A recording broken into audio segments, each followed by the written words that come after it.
या मातेला माझा आवाज येतोय माझ्यापर्यंत? दादा माझा आवाज येतोय? आई आवाज येतोय माझा मागे? असं चिरकट वगैरे नाही ना?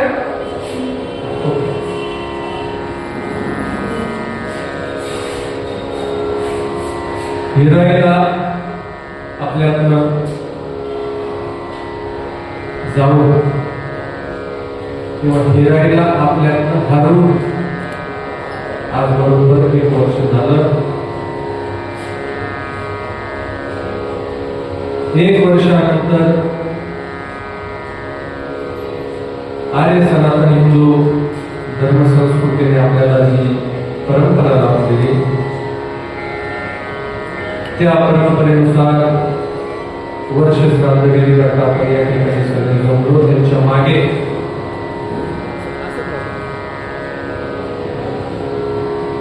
त्यांचा मुलगा गणेश भाऊ, अमोल भाऊ, आमच्या ताई, उषाताई, योगिताताई नागपूरमध्ये विराजलेले आहे, शंभू दादा आहे, भरला बोला परिवार.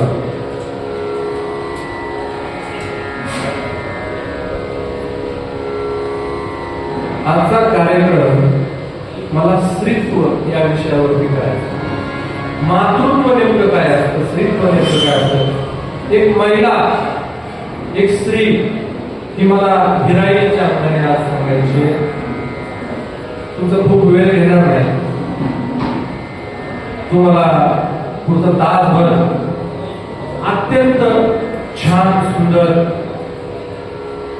आणि हृदयाला भिडेल अशा 4 गोष्टी सांगायचा प्रयत्न करेल. अमोल भाऊंचा आग्रह आणि त्या आग्रहानिमित्त तुम्हाला सर्वांचं दर्शन. आता परिस्थिती अशी मार्गदर्शक नाही, लोक येत राहतील, बसत राहतील, परंतु एखादा शब्द काळजात अंतःकरणामध्ये घर करून तुमच्या आयुष्यात बदल करण्यासारखा असेल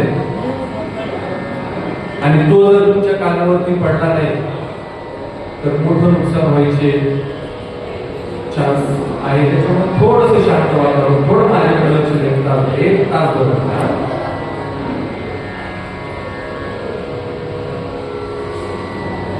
मला मूळ प्रश्न असा पडला, आता जुनी मंडळी इथं बसलेली आहेत, बरोबर, नेवासा परिसरातील बरीचशी मंडळी या ठिकाणी आलेली आहे.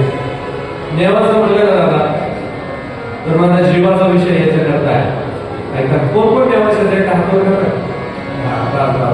तुम्ही आले ना दादा, तुम्ही आल्यानंतर मला नेवाशाहून आलेली मंडळी नाही वाटत, तुम्ही आल्यानंतर माझ्या माहेरची मंडळी आल्यासारखं वाटतं. त्याचं कारण तिथं माझे ज्ञानोबा राहायला ज्ञानेश्वर माऊली जर तुम्ही केला असेल तर ते नेवासा केलेलं. कारण संन्यासाची लेकरं म्हणून जोपर्यंत आळंदी हिंमत होती ना तोपर्यंत ज्ञानेश्वर माऊली झाली नव्हती. परंतु आळंदीत आल्यानंतर, कारण आळंदी कोणाची जर विचारलं तर ती ज्ञानेश्वराची आणि नेवासा कोणाचा विचारलं तर ती ज्ञानेश्वरीचा. ज्ञानेश्वरीचं काय नेवासा मूळ कारण सांगतो मला. ज्ञानेश्वराला ज्ञानेश्वर माऊली जर कोणी बरोबर असेल तर ते ज्ञानेश्वरी बरोबर. एखाद्या बाईला आई कोणी बनवलं म्हटलं तर ती बाळाने बनवलं, बरोबर. आईला बाई कोणी बनवलं? बाळाने बनवलं. तसं ज्ञानेश्वराला माऊली कोणी बनवलं तर ज्ञानेश्वरीने बनवलं. आणि ती ज्ञानेश्वरी ज्या ठिकाणी प्रकट झाली, ती ज्ञानेश्वरी ज्या ठिकाणी माऊलींनी सांगितली, ती जागा म्हणजे नेवासा आहे. आणि त्या पवित्र ठिकाणाशी या मुंबई परिवाराचा संबंध आहे. त्या मुशीतून वास्तविक हे कुटुंब आलेले आहे आणि या कुटुंबाच्या प्रेमाकरता उपस्थित सर्व नातेवाईक आपतेष्ट. मला मूळ काही गोष्टी सांगायच्या. मला सांगा बाबा, दादा ऐका ना, आई पूर्वीच्या काळापासून आमची आजी सांगायची बाळा, एखाद्याच्या सुखात नाही जाता आलं तरी चालेल, पण दुःखात गेल्याशिवाय राहायचं. असंच होतं ना. काय कारण असेल बरं सुखात आणि दुःखात एकत्र येण्याचं? काय कारण असेल? काय कारण असेल सुखात आणि दुःखात एकत्र येण्याचं? त्याचं मूळ कारण मला एक जाणवलं की सुखाची प्रकृती अशी आहे की सुख वाटलं की वाढतं, सुख वाटलं की वाढतं आणि दुःख वाटलं की कमी होतं. तुमच्या सुखाच्या कार्यक्रमात जर जवळची माणसं, मित्र परिवार आला तर तुमचं सुख द्विगुणित होतं आणि तुमचं दुःख वाटून घ्यायला जर जवळची नातेवाईक आपतेष्ट मंडळी आली तर तुमचं दुःख कमी होतं. कारण सुखाचा स्वभाव वाढल्यावर वाढणे आणि दुःखाचा स्वभाव वाढल्यावर कमी होणे. म्हणून खऱ्या अर्थाने वर्षी श्राद्ध असेल, दशक्रिया विधी असेल, अंत्यविधी असेल, लग्न असेल, कार्य असेल, कुठलीही गोष्ट असेल, या कुठल्याही गोष्टीमध्ये सगळ्यात महत्वाचं जर काय असेल तर ती वाटून घ्यायला जवळची माणसं पाहिजे. दुर्दैव आजकाल आमच्या शहरी मंडळींचं, देवाचा तालुक्यातील तुम्ही मंडळी, तुम्ही भाग्यवान आहात, पण आमचं दुर्दैव आहे की आम्हाला दुःख वाटून घ्यायला लोक नाही. दुःख वाटून घ्यायला या गावात दुःख वाटून घ्यायला लोक नाही. याचा परिणाम काय झाला? माझं ठाम मत आहे, कोरोनाचा काळ 2019, 20, 21 साली आपण सगळ्यांनी पाहिला. तो आमच्या गावामध्ये होता, तुमच्या गावात होता, जगाला त्याने पछाडून टाकलं होतं. या ठिकाणी औषध क्षेत्रातील काय मंडळी बसलेली आहेत, मेडिकल क्षेत्रातील काय मंडळी बसलेली आहेत. सर, मी माझ्या संसद व्यक्तीला स्मरून सांगतो, कोरोनाच्या काळात लोक कोरोनाने जितकी गेली ना त्याच्यापेक्षा जास्त एकटेपणा बोलली. त्यांचं दुःख वाटून घेण्याकरता त्यांच्या जवळ लोक नव्हती. अब्जावधीची प्रॉपर्टी त्यांच्या घरामध्ये होती, परंतु बोलायला लोक नव्हती. कोट्यावधी रुपये घरामध्ये होते, परंतु जवळ यायला कोणी तयार नव्हतं. ज्या लेकरांसाठी लहान मोठं ज्या लेकरांना केलं, ज्या सेजेची कामिनी जिला आपण म्हणतो, त्या सेजेच्या कामिनीला आयुष्यभर आपण सुख दिलं आणि सुख दिल्यानंतर सुद्धा, तिच्यासाठी प्रपंच केल्यानंतर सुद्धा, कोविड झाल्यानंतर ती जवळ येत नव्हती. त्या दुःखाने कुठेतरी लोक जास्त केले असतात. कारण आजार शरीराला जितका असतो त्याच्यापेक्षा जास्त त्या आजाराने जर तुम्ही मानसिकरित्या खचले ना तर तो आजार जितका तुम्हाला त्रास देतो तितकं तुम्हाला दुसरं काहीच त्रास. म्हणून मुंबई परिवारावरती प्रेम करणारे सर्वच मंडळी या ठिकाणी उपस्थित आहेत. भाग्य आहे त्यांचं. दादा, मला तुम्ही माझ्या माऊलीच्या परिसरातून आलेली मंडळी आहात म्हणून तुम्हाला एक गोष्ट सांगायची आहे. आमचे अमोल भाऊ असतील, गणेश भाऊ असतील, उषाताई, योगिताताई ताई, हो ऐका ना, तुम्ही मोठे कधी झाला बोला ना. जगाच्या आयुष्यामध्ये उन्हाळा मार्च, एप्रिल, मे मध्ये लागत असतो, वैशाख ऋतूमध्ये उन्हाळा लागत असतो. पण या 4 भावंडांच्या आयुष्यामध्ये आजपासून 1 वर्षापूर्वी उन्हाळा सुरू झाला जाता. कारण सांगू तुम्हाला, ज्ञानोत्तर आहे, जेव्हा 4 भावंड त्यांचे आई वडील जेव्हा देहांत प्रायश्चित्त घ्यायला गेले होते ना, देहांत प्रायश्चित्त घ्यायला गेल्यानंतर बघा, आयुष्यभर साथ एक पत्नी एका पतीला देते हे मी आजपर्यंत संसारात पाहिलं होतं. परंतु आमच्या लक्ष्मण बाबांच्या मागे ज्या माऊलीला काही महिने किंवा काही दिवस सुद्धा सहन झालेले आहेत ते म्हणजे हिराणी. आयुष्यात जेव्हा जेव्हा लक्ष्मण बाबांना त्यांच्या पतीला वाईट प्रसंग त्यांच्या आयुष्यात आले असतील ना, तेव्हा तेव्हा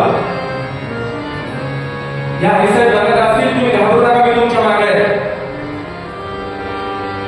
ते कदाचित म्हटले असतील, आमच्या उषाताईच्या, योगिताताईच्या लग्नामध्ये आलं, लेकीचं लग्न करायचं का?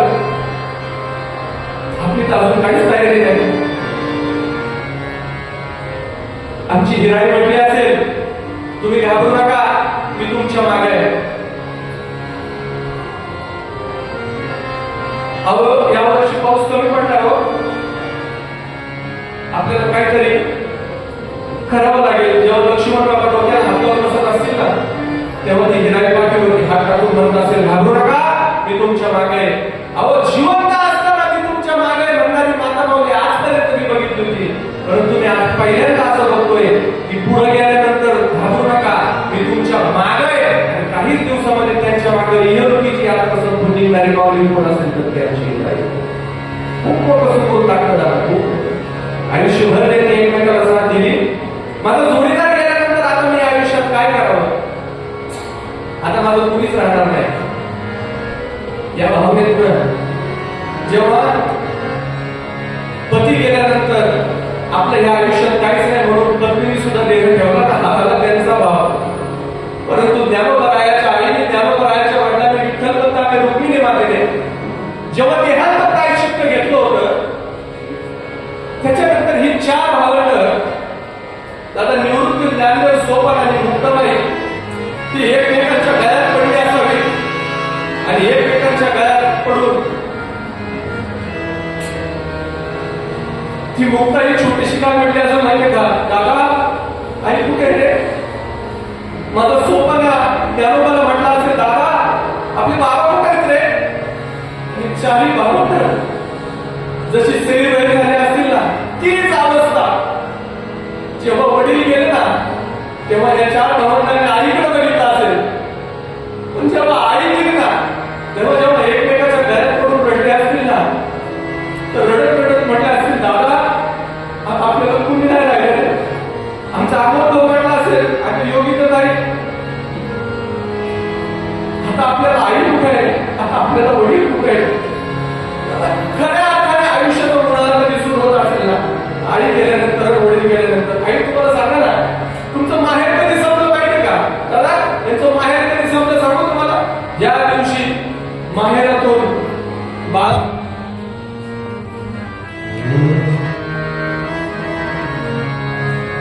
लेकरं म्हणणारी आई आणि दिदी म्हणणारा बाप ज्या दिवशी तुमच्या आयुष्यातून गेला ना, त्या दिवशी तुमचं माहेर समजलं का.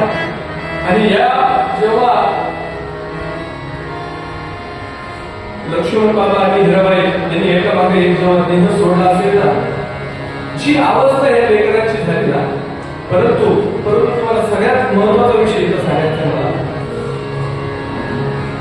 की अत्यंत हलाखीचे दिवस काढत असताना नेवासा परिसरामध्ये जेव्हा लहानची मोठी ही लेकरं होत होती, संसार जेव्हा लक्ष्मण बाबांचा आणि आमच्या हिराईचा चालू होता ना, तर त्यांच्याकडे बाकीचं संपत्ती किती होती मला माहित नाही, परंतु वारकरी संप्रदायाचा आणि हिंदू धर्म संस्कृतीचा संस्कार त्यांच्याकडे होता. म्हणून खऱ्या अर्थाने त्यांच्यासाठी ती मंडळी या ठिकाणी जमली. आणि ही गोष्ट गरजेची, ही गोष्ट खऱ्या अर्थाने गरजेची. आपल्याला सुख पाहिजे, सुख देवापाशी आहे आणि देव संतांपाशी आहे. पण आपलं सुख आपल्यावरती अवलंबून नाही बाबा, आपलं सुख आपल्यावरती अवलंबून नाही. मला सांगा, साधी गोष्ट विचारतो, साधी. आता लाईट गेली होती नाही मिनिटापूर्वी, बरोबर ना, तुमच्या गावाला जाते का लाईट, सगळीकडे जाते. लाईट गेल्यानंतर डॉक्टर साहेब लाईट गेल्यानंतर सगळ्यात आल्या, तुम्ही खेडेगावात राहिले होते, मी खेडेगावामध्ये राहतो, आपण सगळे कधी ना कधी रात्रीची लाईट गेलेला अनुभव आहे. पूर्वीच्या काळी इन्व्हर्टर नसायचे, लाईटीची काही व्यवस्था नसायची, आणि लाईट गेल्यावर सगळ्यात अगोदर काय करायचे तुम्ही, फ्रेश बसा, फ्रेश काय करायचे मला सांगा. आणि नंतर लावायची चिमणी, चिमणी लावायच्या आधी त्याच्या आधी एक काम केलं जायचं, अंगणात द्यायचं, सगळ्या गावाची गिली का बघायचं. खरं का बोला, बोला ना, असंच होतं ना. अरे बोला ना तुम्ही, ऐकू तर माझा आवाज तुम्हाला. अंगणात द्यायचं आणि सगळ्या गावाची गिली का बघायचं, बरोबर. आणि सगळ्या गावाची जर गिली असेल तर म्हणायचं आपली गिली गावाची गिली, जेव्हा गावाची तेव्हा आपली, असंच ना. योगाने समजा सगळ्या गावातली लाईट आहे, तुमची एकट्याचीच गिली. आता घरात अंधार पडायची प्रक्रिया तीच, पण आता तुमच्या अंधाराने दुःख होतंय का जगाच्या उजेडाने दुःख होतंय. अरे बोला ना, दुःख कशाने होतंय. जोपर्यंत तुमचं सुख इतरांच्या दुःखावरती आणि तुमचं दुःख इतरांच्या सुखावरती अवलंबून आहे,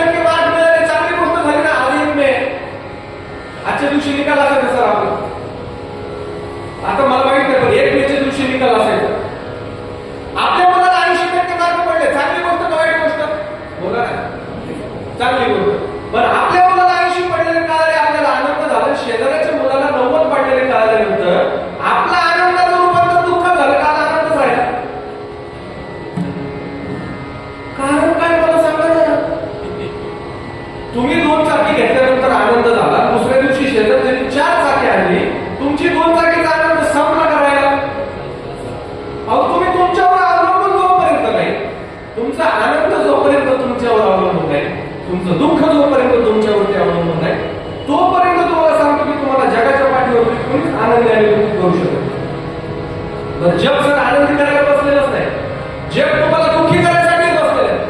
जग तो जगाला तुमच्या आनंदाचं घेणं देणं नाही, जगाला तुमच्या दुःखाशी घेणं देणं. जितके तुम्ही दुःखी तितकं जग आनंदी होते. जितके तुम्ही बघा, प्रत्येकाला वाटत असतं की समोरचा मोठा व्हावा, परंतु माझ्यापेक्षा मोठा व्हायला लागले काय अडचण होते. तर क्षेत्र कुठलेही असो, मी एका क्षेत्राबद्दल बोलत नाही, कुठल्याही क्षेत्रात समोरचा मोठा व्हावा असं वाटत असतं. एखादा गरीब माणूस दिसला ना, अरे अरे विचाराची परिस्थिती सुधारवली आणि तिची सुधारायला लागली म्हणजे काहीतरी चुकीचं करून सुधारतोय, चांगलं करून सुधारत नाही, चांगलं म्हणतच नाही मला लोक. बघा तुम्ही समाजाची परिस्थिती सांगतो. जुना काळ होता, जुन्या काळामध्ये दोन भावांची वाट नाही करायची सर. गावात चार लोक खूप पक्के असतात, वाट नाही करायसाठी काही लोक खूप पक्के असतात. काही लोक इतकी पक्के असतात सर डॉक्टर साहेब, काही लोकांनी पेटवलेली इजतच नाही, इतके पक्के असतात. पेटवतात ते तर विजवतात तिथेच. दोन भावाच्या वाटण्या करायच्या ऐका, दोन भावाच्या वाटण्या करत असताना वाटून घ्यायला काय नव्हतं, गरीब परिस्थिती होती सर. वाटून घ्यायला तीनच वस्तू होत्या डॉक्टर. पहिली वस्तू होती एक म्हैस होती, दुसरी वस्तू होती म्हणजे पपईचं मोठं झाड होतं, आणि तिसरी वस्तू होती गोधडी. गोधडी कळते तुम्हाला? गोधड आता काय म्हणतात तुमच्याकडे परिसरात मला माहिती, गोधडीच म्हणतात. तीनच वस्तू वाटायला होत्या. आता वाटण्या करत असताना पंचमंडळी बसली, पंचमंडळींचं ज्या भावाबरोबर चांगलं होतं का त्या भावाबरोबर त्यांनी निकाल द्यायला सुरुवात केली. म्हणजे पहिली गोष्ट काय वाटायची होती म्हैस, म्हणजे तोंडाची बाजू. आता जो लहान होता का, लहान पंच कमिटीच्या जवळचा होता आणि मोठा आपला गरीब होता. मग त्यांनी सांगितलं तोंडाची बाजू म्हशीची एक का मोठ्याच्या बाजूला, मोठ्याच्या वाट्याला, आणि माग काशीची जी बाजू आहे का ती लहानाच्या वाट्याला. कशी वाटणी केली बघा म्हशीची. तोंडाची बाजू म्हणजे बघून काढायचं मोठ्याने, दाबून काढायची बारक्याने. त्याच्यानंतर म्हणजे पपईचं झाड अर्ध खालून निम्म्यापर्यंत मोठ्याकडं सर, आणि वरून पपईपर्यंत कोणाकडं धाकट्याकडं. आता सर सगळ्यांना प्रश्न काय पडला माहिती का, सगळं गोधड्याचं तसं, गोधड्याचं तसं गोधड्याची वाटणी अशी ठरली सकाळी 6 वाजल्यापासून संध्याकाळी 6 वाजेपर्यंत थोरल्याकडं, आणि संध्याकाळी 6 वाजल्यापासून सकाळी 6 वाजेपर्यंत धाकट्याकडं. त्यामुळे झोपायला तरी लागते संध्याकाळी, तेव्हा कोणाकडं धाकट्याकडं. परेशान झाला मला तो मोठा भाऊ, त्याला सगळा अन्याय झाला माझ्यावरती. दिसायला तर वाटण्यासारखे दिसतात पण सगळा अन्याय माझ्यावरती झाला. परंतु तो चांगल्याच्या संगतीत आला बरं का. एका महात्म्याने त्याला सल्ला दिला, म्हणजे मी सांगतो तसं कर, तुझ्या वाट्याला सगळे दिवसभर का म्हशीला खाऊ घालायचं, संध्याकाळी झालेली दार काढून घ्यायची. याने दिवसभर त्या पपईच्या झाडाला पाणी घालायचं, चांगल्या चांगल्या पपई आले की धाकटे काढून घ्यायच्या. याने दिवसभर ते गोधड सांभाळायचं, संध्याकाळ झाली की तो यायचं झोपायला घेऊन जायचं. याच्या वाटीला काहीच येत नव्हतं, फक्त कष्ट येत होतं.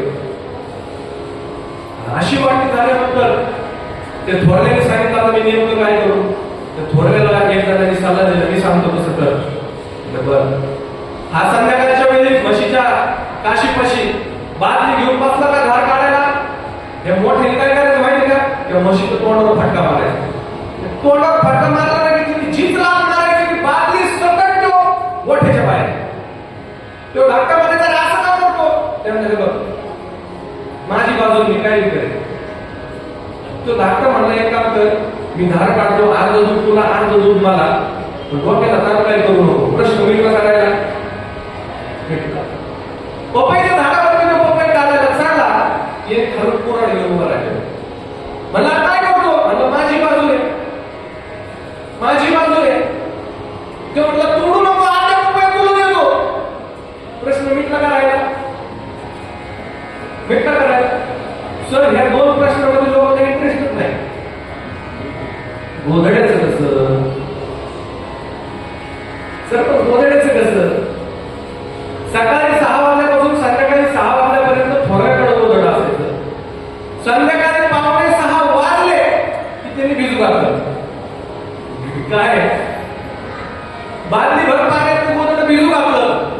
तो म्हणला असं काय करतो तू, तर 6 वाजता गोधड्याचं मालक जेव्हा दोघं मिळून झोपत जाऊ. प्रश्न मिटला करायला.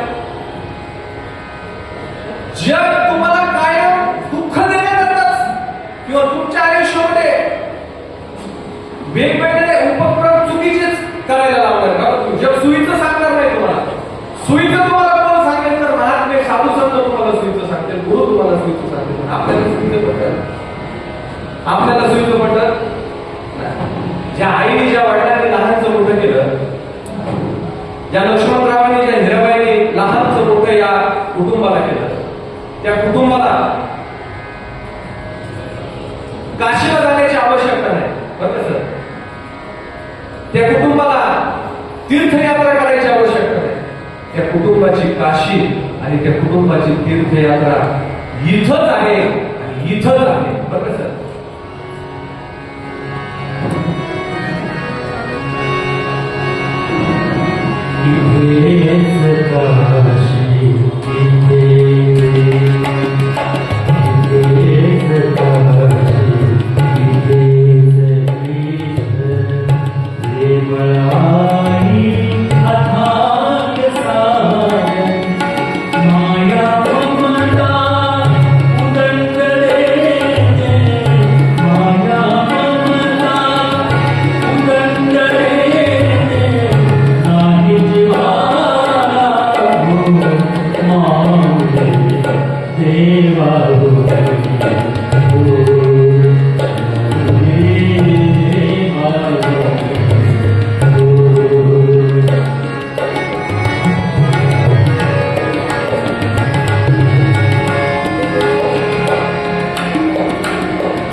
एक स्त्री जेव्हा जन्माला येते ना, ते जन्माला आल्यानंतर सगळ्यात अगोदरचं कोणतं नातं तिचं कोणाबरोबर असेल तर आई बरोबर.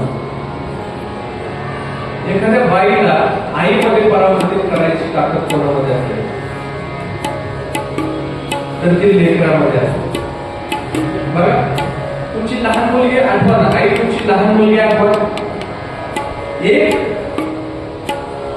आई ही स्वतःच विसरून गेलेलं हरवलेलं लहानपण लेकीमध्ये बघत असते. थोडं बारीक आहे. एक आई स्वतःच हरवलेलं बालपण लेकीमध्ये बघत असते आणि एक लेक स्वतःच मोठेपण हे आईमध्ये बघत असते.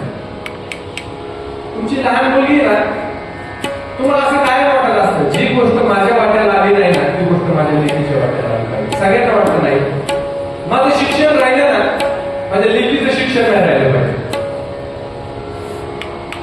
मला बघून द्यायला थोडं खेडेगाव बघून दिलं ना माझ्या वडिलांनी, माझी मुलगी शहरात राहिली पाहिजे. मला माझ्या सासूच्या हाताखाली थोडासा त्रास झाला ना, तो त्रास माझ्या मुलीला झाला नाही पाहिजे. तुमचं जे जगून घ्यायचं जे बालपण राहिलेलं ते बालपण तुम्ही कुठं जगता? लेखीत जगता. तुम्हाला जशी फ्रॉक पाहिजे होती, तुम्हाला जसा ड्रेस पाहिजे होता, तुम्हाला जसं नटाई खाटायचं होतं लहानपणी जे जमलं नव्हतं ते तुम्ही तुमच्या लेखीमध्ये जगता की नाही? एक आई स्वतःचं लहानपण लेखीमध्ये जगते. पुढचं ऐका, एक लेख तिचं मोठेपण तिच्या आईकडे बघून बघत असते. बघा तुम्ही, ती काय करणार माहिती का? ओढणी घेणार, ओढणी. तुमची ओढणी घेणार, गुंड आला साडी साडीत घेणार. ती छोटीशी लेख आहे ना, ती आईकडे बघत असते आणि आईकडे बघत बघत जशी लहान भावाला आई खवळते, ओरडते, झोपी लावते, मेकअप करते, ती तिच्या भावनेला तेच करत असते.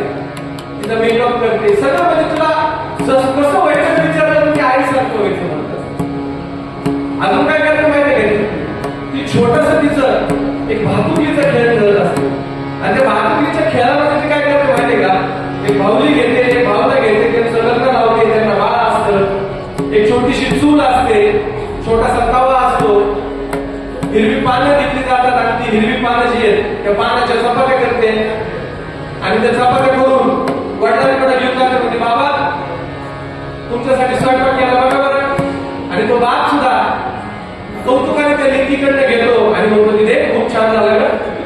ती तुमच्यापाशी येते आणि तुम्हाला काय म्हणतो माहिती का, आई मला खूप भांडे घासायचे, माझ्या घरामध्ये खूप भांडे पडले. तुमचं बघूनच बोलते ना ती, आवर मला खूप काम पडलंय, कुठं बघून म्हणत असते, तुमच्याकडे बघूनच म्हणते. तुमच्याकडे बघून बघून ती जगत असते, परंतु ती आयुष्यामध्ये तर या कृतीचा एक किंचितही माहीत नसतं. हा जो भातुकलीचा खेळ मी खेळते, हा जो मी भावनेचा खेळ खेळते, हा पुढे माझ्या आयुष्यभर मला हेच करायचं आहे. आणि हेच खेळत असताना मग कवी एक ठिकाणी म्हणतात, भातुकलीच्या खेळामधली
हार्मोनियम गायक आणि आंतरराष्ट्रीय दर्जाचे कलाकार शेखर भाऊ माझ्यासाठी या ठिकाणी साथ करतात.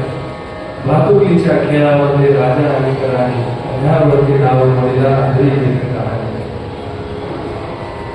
मी जगाच्या पाठीवरती अनेक बाप असे बघितले की ते कधीच रडत नाही, अनेक पुरुष असे बघितले ते कधीच रडत नाही, कधीच त्यांच्या डोळ्यात पाणी नसतं, कधीच ते भावनिक होत नाही. पण ऐका, लेकीच्या लग्नामध्ये वाटं लावत असताना डोळ्यात पाणी आलं नाही असा बाप त्या लोकांनी नाही. सगळ्यात नाजूक नातं जर काय असेल ना जगाच्या पाठीवर, सगळ्यात नाजूक तर मुलीचं बापाचं असतं. मुलगी बापाच्या पोटी जन्म घेते, पण तो हळूहळू ती बापाची आई होते. तुम्हाला सगळ्यात जास्त जर जवळून कोण ओळखत असेल ना तर तुमची पत्नी. सुरुवातीला लहानपणी तुमची आई, त्याच्यानंतर पत्नी, त्याच्यानंतर तुमची मुलगी. मुलीच्या बद्दल बोलताना मी कायम एक गोष्ट सांगत असतो, अरे 3.5 शक्तीपीठ फिरत बसायची आवश्यकता नाही की 3.5 शक्तीपीठ तुमच्या घरामध्ये आहे. पहिलं शक्तीपीठ तुमची आई, दुसरं शक्तीपीठ तुमची बहीण, तिसरं शक्तीपीठ तुमची पत्नी आणि अर्ध शक्तीपीठ म्हणजे तुमची मुलगी आहे, कारण ती अर्धी तुमची आहे, अर्धी लोकांची. 3.5 शक्तीपीठ तुमच्या घरात आहेत. ज्या दिवशी तुम्ही तुमच्या बापाच्या चेहऱ्यावरती हसू बघाल तो दिवस तुमच्यासाठी शिवरात्री, आणि ज्या दिवशी तुम्ही तुमच्या आईच्या चेहऱ्यावरती हसू बघाल तो दिवस म्हणजे तुमच्यासाठी नवरात्री आहे. नवरात्री शिवरात्री बघायला बाहेर जायची आवश्यकता नाही. आणि तुमच्या घरामध्ये ज्या दिवशी तुमच्या आईच्या चेहऱ्यावरती हसू असेल, ज्या दिवशी तुमच्या पत्नीच्या चेहऱ्यावरती हसू असेल, ज्या दिवशी तुमच्या बहिणीच्या चेहऱ्यावरती हसू असेल, ज्या दिवशी तुमच्या लेकीच्या चेहऱ्यावरती हसू असेल ना, तुम्हाला 3.5 शक्तीपीठ फिरायला जायची आवश्यकता नाही. ही 3.5 शक्तीपीठाची सगळी दैवत तुमच्या घरात पाणी भरण्याशिवाय राहणार नाही. आई मी तुम्हाला मुलीबद्दल सांगत होतो ना, जगात कितीही गरीब बाबा असला, आमचे लक्ष्मण बाबा कितीही गरीब कुटुंबावर आलेले असतील, आमची हिराई कितीही गरीब कुटुंबावर आलेली असेल, परंतु प्रत्येक बाप आयुष्यात दोनदा श्रीमंत होतो. सरपंच साहेब दोनदा. ऐका, एकदा लेकीचा जन्म झाल्यानंतर आणि दुसऱ्यांदा लेकीला वाटत जावं असतात. किती भांडण होते बायको बरोबर, भावाबरोबर, कोणाबरोबर. रागा रागा जर बाप बाहेर निघाला ना, 4-5 वर्षाच्या लेकीने जर पायाला मिठी मारली आणि सांगितलं ना, बाबा नका ना जाऊ, तर ताकद नाही जगा कोणाची हलायची, त्या बापाची हलायची ताकद नाही. कोणाच नाही ऐकणार बाप. लेकी पुढं माय टाकतो, लेकी पुढं. घरी आल्यानंतर तुमचा चेहरा जर चुकलेला असतात ना, ती लेक तुमच्या जवळ येते, चेहऱ्यावरून हात फिरवते, हात फिरवून काय होते माहिती का, बाबा कोण काय बोललं का तुम्हाला? घरात जर तुमची पत्नीची भांडण व्हायला लागली ना, तर तुमची बाजू घेऊन बायको बरोबर भांडणे तुला लेक म्हणायचं आहे का? फक्त चेहरा चुकलेला जर दिसला ना, तांब्यावर पाणी घेऊन तुमच्या जवळ येणार, म्हणणार बाबा काय दुःख नाही भाऊ तुमचं, कोण काय बोललं तुम्हाला? तुमचं डोकं दाबून देऊ, तुम्हाला खायला काय करू का? कोण म्हणतं त्याला, कोण म्हणतं ऐका, मी तुमची मुलगी म्हणते. मुलीचा बाप तर मी एका रिक्षा चालवतो का, रिक्षात, आणि रिक्षा चालत असताना त्या रिक्षावाल्याकडे एक कॅरी बॅग होती, पण ऐका ना, तरी कोण आहे का, आणि त्या रिक्षाच्या कॅरी बॅग होती त्याच्याकडं, आणि त्या कॅरी बॅग मध्ये काही टिकल्याची पाकिट होती बरं का सर, काही टिकल्याची पाकिट, नागपंचमीचं पाकिट. दुसऱ्या दिवशी नागपंचमी होती आणि पंचमीसाठी तो रिक्षावाला घरी चालला होता. रात्रीची वेळ होती, मी त्याला म्हणलं अरे काय चालवलं? म्हटलं काय नाही, म्हटलं लेक आहे माझी 4-5 वर्षाची. बर घरी गेलं ना, म्हणजे नागपंचमी हो, म्हणजे मग म्हणजे विहिरीचं कोण चालवलंय, टिकल्याचं पाकिट चालवलंय. अरे म्हणलं लेकीचं, मी त्याला उगाच चिडवायसाठी म्हणलं, लेकीचं कुठे एवढा लागणार असं काय? किती केलं तरी लोकांच घर आहे ना ते. रिक्षावाला म्हटलं, अहो महाराज दिसता ना तुम्ही? हो, लेक कोणाच्या घरी जन्माला येत नाही, कन्यादानाचं पुण्य नशीबवाल्याला देत असतो देव. बघा ना, मुलीचं लग्न, आई तुम्ही प्रत्येकाने स्वतःच लग्न आठवा, अख्खं गाव तुम्हाला भरत असतं. आमच्या लक्ष्मण बाबांना उषाताईच्या योगिताताईच्या लग्नामध्ये सगळे म्हणत होते, लक्ष्मण बाबा अहो परिस्थितीपेक्षा जास्त खर्च केला तुम्ही लग्नामध्ये. लक्ष्मण बाबा काय म्हणायचे माहिती का, खर्च होण्यावर पण माझ्या लेकी सुखात आहे. खर्चाचं दुःख वाटत नाही, अहो खर्च कधी बी भेटून जाईल, पैसे कधी पण कमवत, पण लेक सुखी कधी नाही. लेकीचा बाबा लग्नात कसं होतं सांगू तुम्हाला. जो बँडवाल्याच्या पाया पडतो, मांडवाल्याच्या पाया पडतो, आचार्याच्या पाया पडतो, सगळ्यांच्या पाया पडत असतो, आणि कायम हात जोडून मानवाच्या दारात उभा राहतो. त्याला लेकीचा बाप म्हणायचं. एवढं सगळं होऊन संध्याकाळी आतापर्यंत तो ठीक असतो, परंतु संध्याकाळी जेव्हा लेक वाटा लावायची वेळ येते ना, तर लेक वाटा लावत असताना आतापर्यंत स्थिर असलेला बाप आता हिमालयासारखा बाप होता. माझ्या पार्वतीचा हिमालयासारखा, कधीच दगमग न करणारा हिमालयासारखा बाप होता. जनक राजासारखा विजयी अवस्थेतील बाप सीतेला जेव्हा वाटा लावायची वेळ आली ना, तेव्हा हे कुठून रडत होता. अहो आकाशातली राजा राजवाडे त्याला, आकाशातली देवता त्यांना म्हणत होती, आजूबाजूचे राजे सगळे त्यांना म्हणत होते, अहो जनकजी तुम्हाला तर आम्ही विजयी अवस्थेतील समजतो, आणि विजयी अवस्थेतील असताना लेकीला वाटा लावून जनकजींनी उत्तर दिलं ते देवांना. जनकजी म्हणतात, हे देवानो, अरे एका पृथ्वीवर जन्म घ्या, एखाद्या लेकीला जन्म द्या, आणि तिचं कन्यादान करत असताना रडू नका, तर तुम्हाला मी देव म्हणेल. जगात असा बाप नाही, जगात अशी आई नाही की लेकीला वाटा लावतात. उठून रडतो तो बाप संध्याकाळच्या वेळेला सगळ्यांच्या समोर लेकीला मिठी मारावी, म्हणावी तिथे दिले गेली घरी सुखी लावणार. कंठ दाखवून येतो बरं कसं, आणि कंठ दाखवून येतो म्हणतो,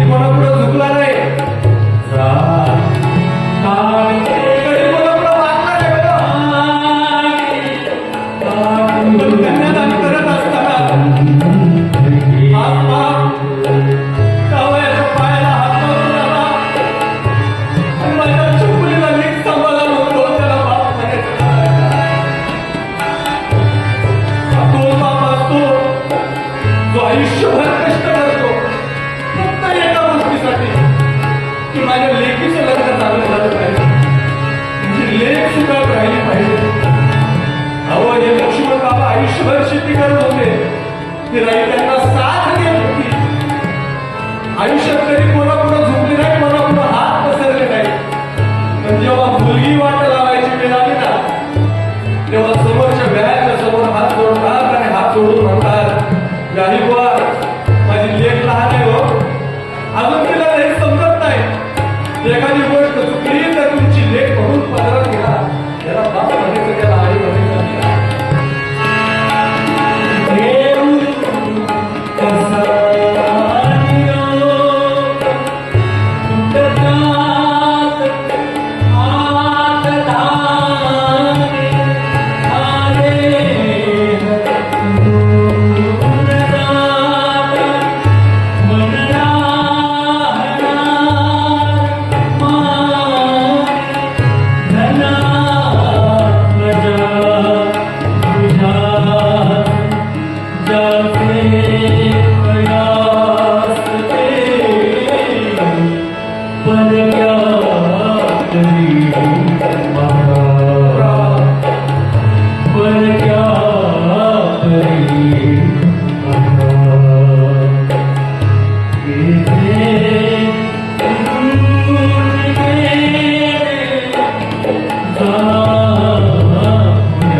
जेव्हा या 2 महिने आमच्या अमोल गावाकडं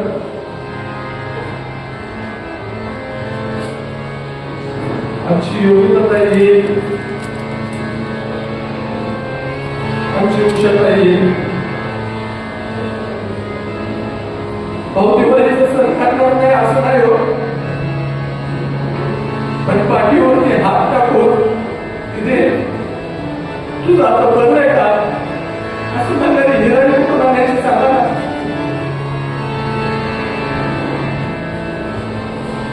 त्याला आयुष्यात तेव्हा एखाद्या मोठ्या पदावरती आमचा अमोल भाऊ राहील ना,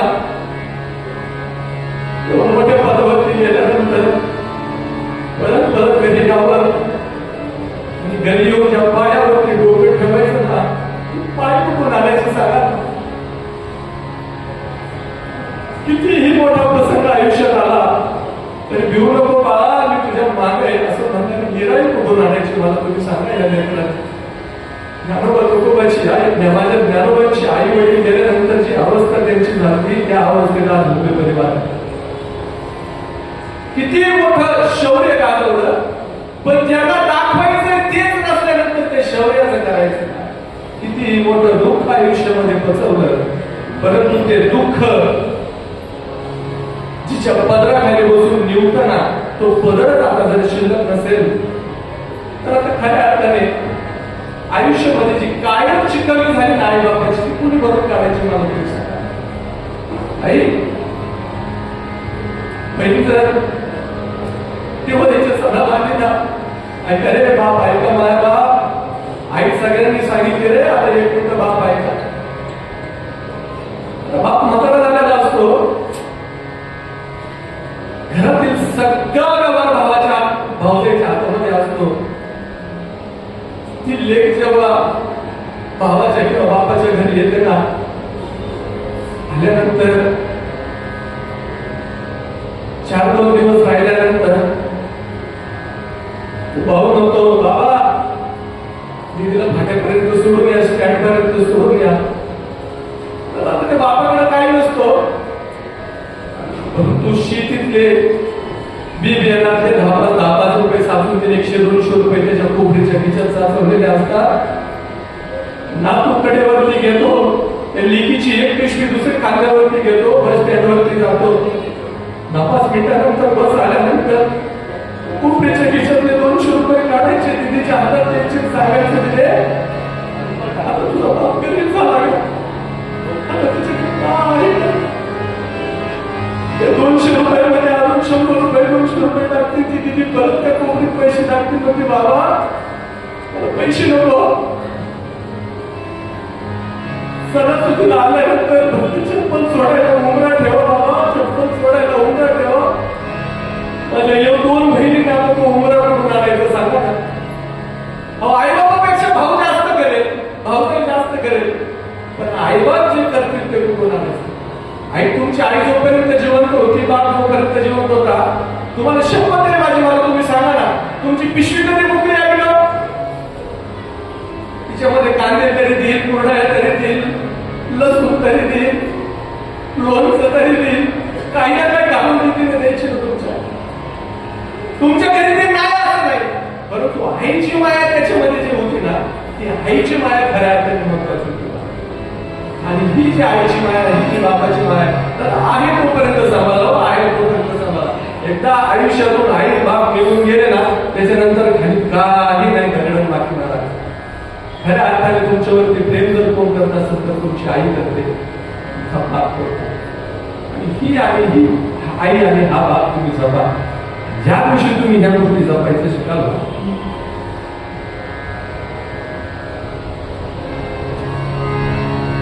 त्या दिवशी खऱ्या अर्थानं ती गेल्यानंतर तुम्हाला पश्चाताप करायची वेळ येणार नाही. एकदा का आई एकदा का बाप तुमच्या आयुष्यातून गेले ना, मग नंतर पश्चाताप करण्यामध्ये काय अर्थ आहे मला तुम्ही सांगा. आता आमची हिराई गेली ना, काय गोड रूप होतं महाराजांचं. मी त्यांचे जुने फोटो बघितले.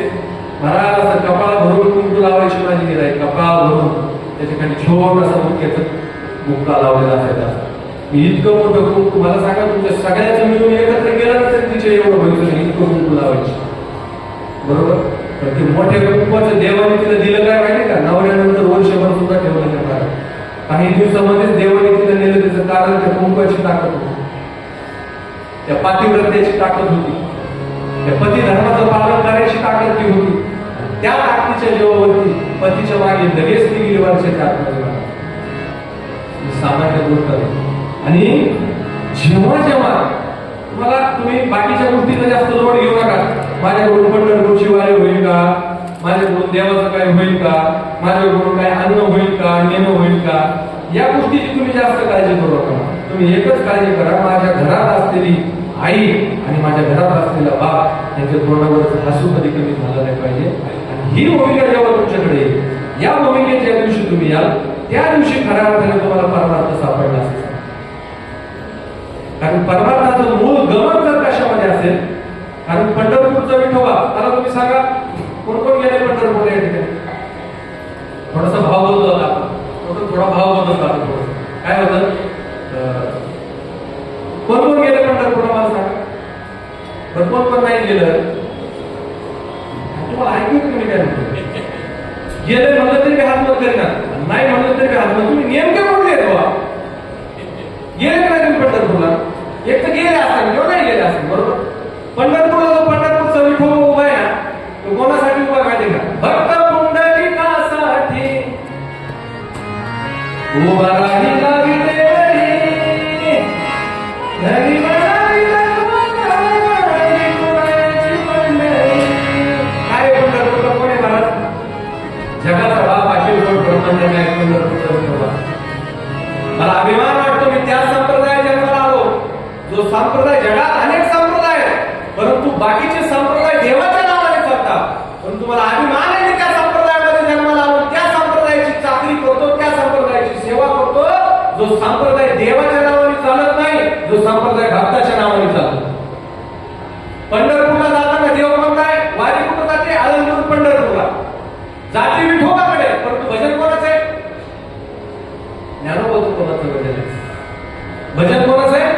ज्ञानोबा तुकोबाचं भजन आहे. देव म्हणताय, अरे ज्ञानोबा रे ज्ञानोबा, ज्ञानोबा रे ज्ञानोबा. इतकं गोड भजन असतं, इतकं गोड.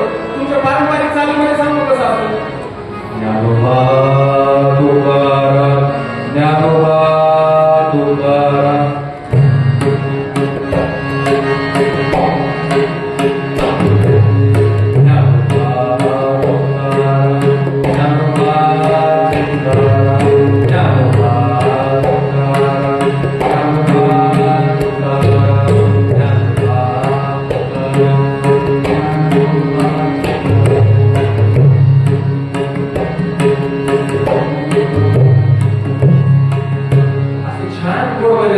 पंढरपूरला जातात.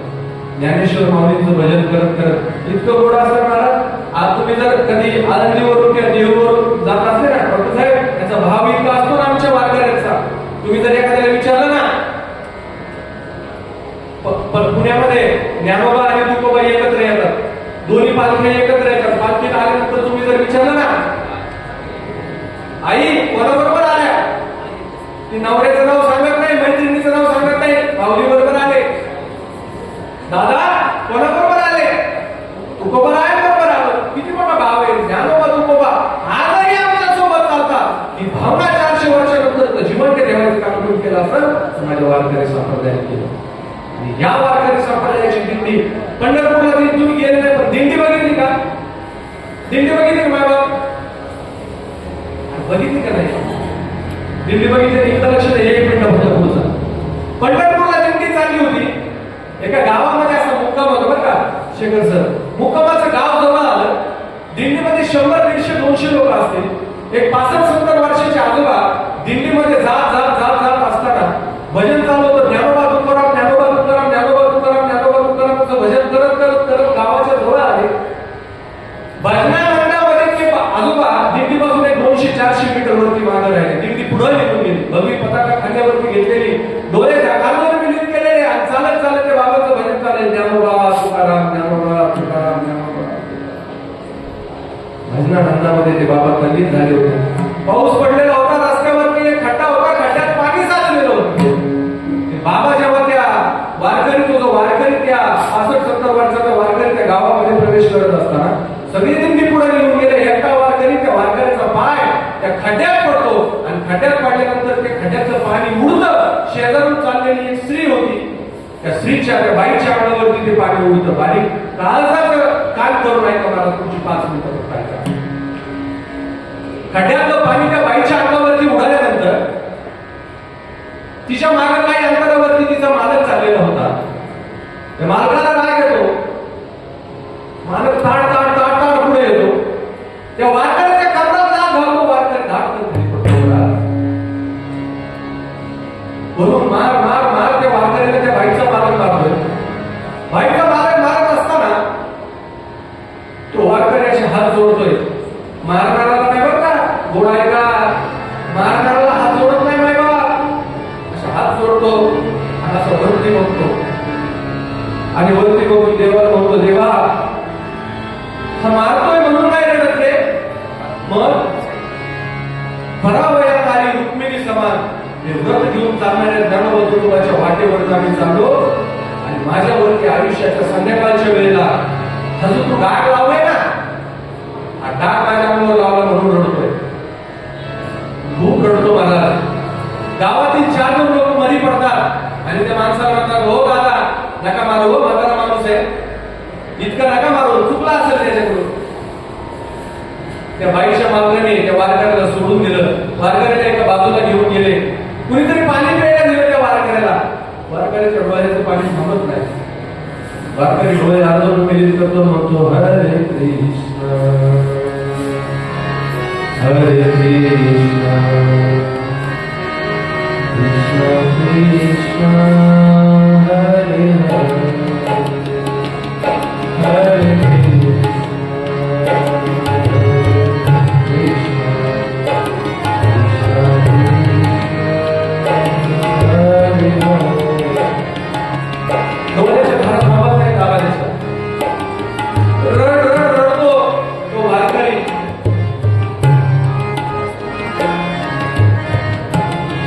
पुढच्या चौकामध्ये त्या बाईचं आणि तिच्या मालकाचं घर असतं.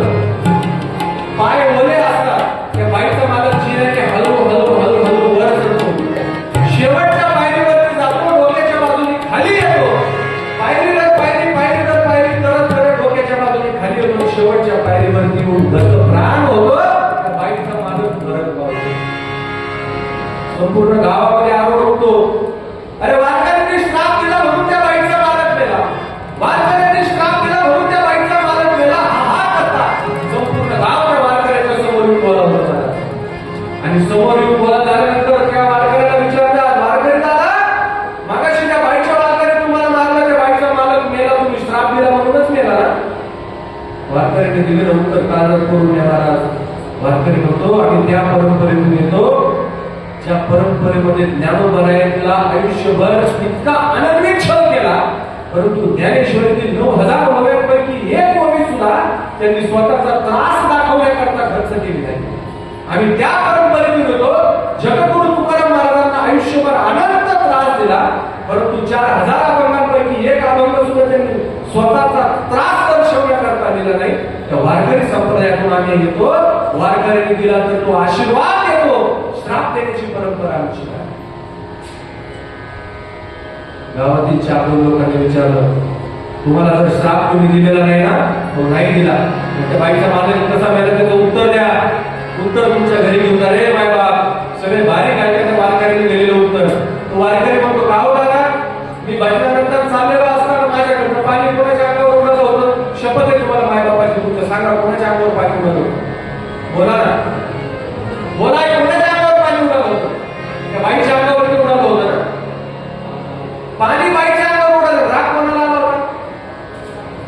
त्या बाईच्या मालकाला. कोणाला आला? मालकाला. अरे मग त्या बाईच्या अंगावरती पाणी उडाल्यानंतर जर तिच्या नवऱ्याला सहन होत नसेल, अनंत ब्रह्मांड नायक जगाचा बाप मिठावरचा आमचा मालक आमच्यावरती हात उचलल्यानंतर त्याला सहन कसं झाला असेल, म्हणून खऱ्या कशामुळे गेला? अरे आम्ही काय खातो कुणाच्या बापाचे? आम्ही खातो पण ढैनाथाचे. आपला तू एक देव करून घ्यावा, ते देव जीवाचं करायचं. आम्ही त्याचे ना आमच्या आगूची काळजी आम्हाला नाही केलाय. तुझं वाटे आता ते करे म्हणता तुका म्हणे संता लाज म्हणायची. आम्ही त्या फक्त त्याला सर्वस्व द्यायचं शिकलं पाहिजे. आपली अडचण काय होते, आपण सर्वस्व आपली अडचण अशी की आपण त्याला सर्वस्व देऊ शकत नाही. आणि एकदा का तुम्ही त्याला सर्वस्व द्यायचं शिकले, मला तुम्ही सांगा, आपण देवाच्या कामाला चांगलं जास्त हा म्हणतो की संसाराच्या कार्याला चांगलं जास्त हा म्हणतो? संसाराच्या कार्याला जास्त संसार सोडून द्यायचं नाही सांगायचं. फक्त कोणाच्याही हा विसरू नका. देवाच्या हामध्ये हा विसरा, संतांच्या विचाराच्या हामध्ये हा विसरा. आपण कोणी काय म्हणलं ते बघा हाच म्हणेल. सर एकदा मी आमच्या घरातून बाहेर निघलं ना, समोर एक असा वट्टा केलेला आहे. वट्ट्यावरती संध्याकाळच्या वेळेला 17 बाया बसतात, म्हाताऱ्या वयस्कर आज्या बसतात. आणि आजी बसल्यानंतर ते काय म्हणजे हरिपाठ करीत नाही. हिची सून तिचा जाव आहे, जी नाही तिच्याबद्दल ते दर तास 2 तास आपलं बसतो की रवळ झाला ना सगळ्या गावाच्या चौकशी त्यांची चालू असते. मी आपलं वरून संध्याकाळच्या वेळेला कार्यक्रमाला निघालो, त्यात ती एक आजी मला विचारायची, का हो महाराज म्हणून काय तुमचं गोळ्या बिस्किटाचं दुकान कसं काय चाललंय? आता माझं कशाचं गोळ्या बिस्किटाचं दुकान काय? मी आपलं म्हणायचं म्हाताऱ्या माणसाची कुठं नाही लागायचं सर. मी तिला म्हणायचं हा चांगलं चाललंय, एकदम चांगलं चाललं. परत 10-5 मिनिटानंतर दुसऱ्या दिवशी परत निघलो का, परत मला त्यांनी विचारायचं, महाराज तुमचं हॉटेल कसं काय चाललंय? डॉक्टर साहेब मला विचारलं कसं चाललंय? मी म्हणायचं आजी एकदम चांगलं चाललंय, काय काळजी नका करू. परत तिसऱ्या दिवशी तिने मला विचारायचं तुमचं मेडिकलचं दुकान कसं काय चाललंय? मी म्हणायचं चांगलं चाललंय, एकदम चांगलं चाललंय. एक दिवस माझ्या बरोबर आमचे स्टुडंट सर होते आणि आम्ही घरातून बाहेर निघाल्यानंतर त्या आजीने मला परत विचारलं, म्हणजे महाराज तुमचं विहिरीचं दुकान कसं काय चाललंय? मी म्हणलं आजी एकदम जोरात चाललंय, काळजीच करू नका तुम्ही. आता मी स्टुडंट सरांना मला विचारलं, म्हणजे महाराज हे नवीन धंदा कधीपासून सुरू केला? म्हणजे कशाचा धंदा? म्हातारा माणूस आहे, आपला हा म्हणे चालायचं आहे, पुढे तिच्या नादी लागतात. मी असं म्हणेपर्यंत ती म्हातारी बाकीच्या म्हाताऱ्याला सांगत होती, म्हणलं रे ह्याच्या डोक्यावर परिणाम झालाय, काय विचारलं तरी हाच म्हणतोय. कळलं का तुम्हाला? आता वेळ मी कधी त्याच्यापासून कोणाचे हात हा विसरून जायचा नसतो. हा देवाच्या विसरायचा असतो, हा देवाला बघायचा असतो. आणि नाही संसारी लोकांना म्हणायचं, कुठं हा म्हणायचं आणि कुठं नाही म्हणायचं. ही गोष्ट ज्याला समजते त्याला खऱ्या अर्थाने संसार आणि परमार्थ कळत. आणि आपल्याला नेमकं हेच कळत आहे, आपण हा कुठं म्हणायचं आणि नाही कुठं म्हणायचं. आपण कुठल्याही गोष्टीला, तुम्हाला जर एखाद्या मंदिरात चाल म्हणलं तुम्ही सहज हा म्हणता का? तुम्हाला एखाद्या प्रवचनाला चाल म्हणलं तुम्ही सहज हा म्हणता नाही म्हणत. एखाद्या चित्रपटाला चल म्हणलं, जाऊ द्या भांडणं बघायला चल म्हणलं, पलीकडच्या गल्लीत भांडणं चालेल चल आपण बघायला, हातातले काम सुद्धा नाही करणार तुम्ही.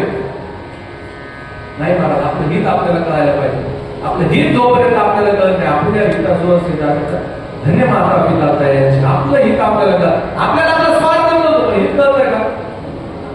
मला सांगा, ही लहान लहान लेकरं आहेत ना, ही लहान यांना नाही जुने माणसं म्हणतात आजकालची पिढी लय बिघडली. कुणी बिघडवली? आई तुम्हाला शपथ आहे माझी, खरंच सांगा, 2 वर्ष लेकर तुमच्या जवळ होती कोविडच्या काळामध्ये, 2 वर्ष तुमच्या जवळ होती. माझ्या डोक्यावर हात ठेवून सांगा, तुमच्या अंतःकरणाला स्मरून सांगा, तुमच्यापैकी किती महानुभावांनी हरिपाठ शिकवला होता? बोला. तुमच्यापैकी किती महानुभावांनी ज्ञानेश्वरी वाचून दाखवली त्यांना? तुमच्यापैकी किती महानुभावांनी त्यांना कसायदान शिकवलं? बोला. अरे लेकरांच्या खात्यावरती मी काय सांगत असतो, लेकराच्या नावावरती 2 गुंठे जमीन कमी करून ठेवा. लेकराच्या खात्यावरती 2 रुपयाचे पैसे कमी करून ठेवा. परंतु ज्ञानोबा तुकोबाचा विचार केल्याशिवाय तुम्ही मरून जाऊ नका. तुम्हाला ही पिढी माफ करणार. सगळं शिकवायचं आयुष्य सगळं, परंतु संस्कार हा शिकवावाच लागतो. तो कुणी सांगून कुणी बोलून मिळत नसतो. संस्कार हा शिकवावाच लागत असतो. या पिढीचा त्या पिढीला द्यावाच लागत असतो. माझ्या ज्ञानोबरायांनी वारकरी संप्रदायाची पताका ज्ञानदेवे रचिता पाया उभारले देवालया. हा संस्कार जर तुम्ही द्यायला कमी पडले ना, तर ही पिढी तुम्हाला माफ करणार नाही. या संस्कारासाठी या भूमिकेमध्ये जर तुम्हाला यायचं असेल, या भूमिकेमध्ये जर तुम्हाला यायचं असेल, आपल्या पुढच्या पिढीने ज्ञानोबा तुकोबाचं नाव घेतलं पाहिजे. आपली पुढची पिढी निर्व्यसनी निघली पाहिजे. आपल्या पुढच्या पिढीने अनाचरण नाही केलं पाहिजे. तर खऱ्या अर्थाने तुम्हाला काय शिकायचं असेल, तर खऱ्या अर्थाने तुम्हाला त्यांना हा वारकरी संप्रदायाचा विचार शिकवावा. आपण साधू संतांच्या भूमीमध्ये आहोत. मी भाग्य समजतो माझं, मी मनुष्य देहामध्ये जन्माला आलो. मी भाग्य समजतो माझं, मी महाराष्ट्रात जन्माला आलो. आणि मी अत्यंत भाग्य समजतो माझं की मी ज्ञानोबा तुकोबाच्या भूमीमध्ये जन्माला आलो. या ज्ञानोबा तुकोबाच्या भूमीत जन्माला येऊन आपण जर ज्ञानोबा तुकोबाचा विचार आपल्या लेकरांपर्यंत पोहोचू शकणार नसू, तर खऱ्या अर्थाने आपण काहीतरी विचार केला. ज्या गोष्टीची आपल्याला लाज वाटली पाहिजे, ज्या गोष्टीची आपल्याला शरम वाटली पाहिजे, ती गोष्ट आपण अभिमानाने करतो. कुठं चालले बघा तुम्ही, मला सांगा तुम्ही. एक भाऊ म्हणतो माझ्या बहिणीच्या दारात 15 वर्ष झाले मी गेलो नाही. अभिमानाची गोष्ट आहे ती. एक बहीण म्हणते माझ्या भावाच्या दारात 10 वर्ष झाले मी गेले नाही. अभिमानाची गोष्ट आहे ती. या गोष्टीची लाज वाटली पाहिजे आपल्याला. भगवान श्रीकृष्ण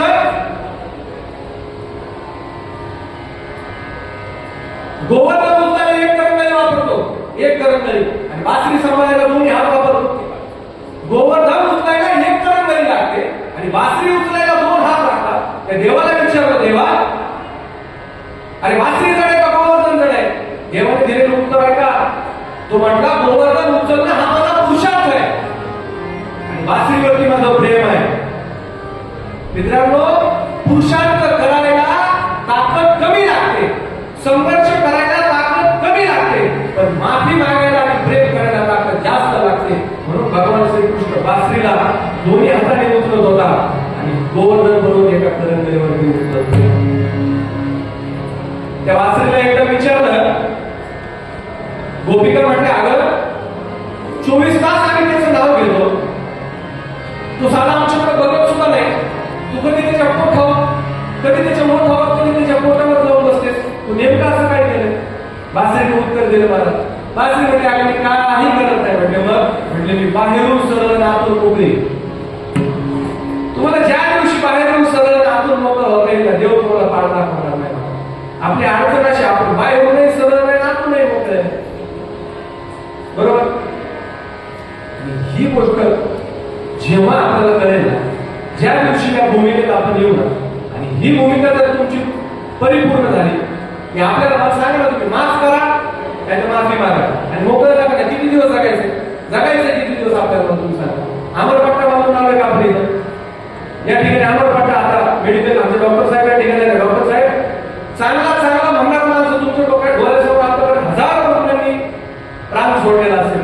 मला तुम्ही सांगा, आल्यानंतर तो त्याचं बाजीराव असतं, आमका असतं, भरण असतं, विस्तार असतं, आमदार, खासदार, मंत्री, सरपंच, उपसरपंच काही असतं त्या आयुष्यात. पण मेल्यानंतर तुम्ही एका मिनिटात त्याला बॉडी मार्क करायला म्हणून जिवंत असेल तरच तुम्हाला तुमच्या बरोबर नाव येतं. परंतु एकदा तुमच्या आयुष्यामधून ते नाव गेलं ना, तुमचा प्राण गेल्यानंतर नाव जातं आणि तुम्हाला तुम्हाला बॉडी म्हणाले, तुम्हाला बॉडी. आणि काही तासानंतर सुद्धा, काही तास तुम्हाला ठेवल्यानंतर त्याच्यानंतर तुम्हाला घरात सुद्धा घेतलं जात नाही. अंघोळ कुठं घालतात? माणूस गेल्यानंतर अंघोळ कुठं घालतात तुमच्याकडं? बाथरूम मध्ये. एसी बाथरूम असो आणि त्याच्यात सगळ्या सुविधा असो, तुम्हाला घरात किती वेळ ठेवतात? 10 कोटीचा बंगला असेल तर किती वेळ ठेवतात तुम्हाला? तुम्हाला आणि काही तासामध्येच तुमची विल्हेवाट लावली जाते. त्याच्यामुळे काय म्हणतात? बॉडी उचला. काय म्हणतात? बॉडी याचा आहे. आणि हा संस्कार दिल्यानंतर, वारकरी संप्रदायाचा संस्कार, हिंदू धर्माचा संस्कार दिल्यानंतर मुलगा कसाला जन्माला आला पाहिजे, लेक कसा जन्माला आला पाहिजे, तर माझ्या छत्रपती शिवाजी महाराजांना जिजाऊ साहेबांनी जे बालरूप दिलं होतं ना, आणि ते बालरूप खऱ्या अर्थाने बघा तुम्ही, जेव्हा छत्रपती शिवाजी महाराजांची आवश्यकता आपल्याला पडते, त्या विचाराची आवश्यकता आपल्याला पडते ना, प्रत्येकाला वाटतं महाराज जन्माला यायला पण शेजाऱ्याच्या घरात आपला मुलगा महाराजांसारखा व्हावा, धर्माधिष्ठित व्हावा, देव देश आणि धर्माकरता त्यांनी कार्य करावं, हे आपल्याला वाटतं का? मला तुम्ही सांगा, आपल्याला ही गोष्ट आवडते का? अहो, मागच्या 15 ऑगस्टला बरं का, आमच्या भुईकोट किल्ल्यामध्ये आम्हाला ना, मागच्या 15 ऑगस्टला आमच्या भुईकोट किल्ल्यामध्ये काही देशद्रोही लोकांनी भारत विरोधी घोषणा केल्या होत्या. तर त्या घोषणा ऐकून, ही घोषणा फक्त भारत मातेला दिलेली नाही, तर ही घोषणा माझ्या हिरा आईला शिवी दिली कुणीतरी, का तडफेने एकदम उठला आणि आमच्या अमर भाऊनी 4 कानाखाली त्या पोरांच्या मारल्या. आणि त्या 4 कानाखाली मारल्यानंतर घरी आल्यानंतर आई असं म्हटली नाही, तुला काय गरज होती उद्या, असं म्हटली नाही. तिने पाठीवरती थाप टाकली आणि सांगितलं, हो बाळा, आज खऱ्या अर्थाने माझी पूस पवित्र झाली. त्याचं कारण काय? देव देश धर्मापायी जर तू प्राण हातात घेतलेले असतील ना, तर असे लाख आंदोलन या भारत मातेवरती कुर्बान करते. ही शिपण माझ्या हिराईची होती. म्हणून म्हटलंय, शुराही सगळा मारा काय कुणाची, शुराही सगळा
बघा,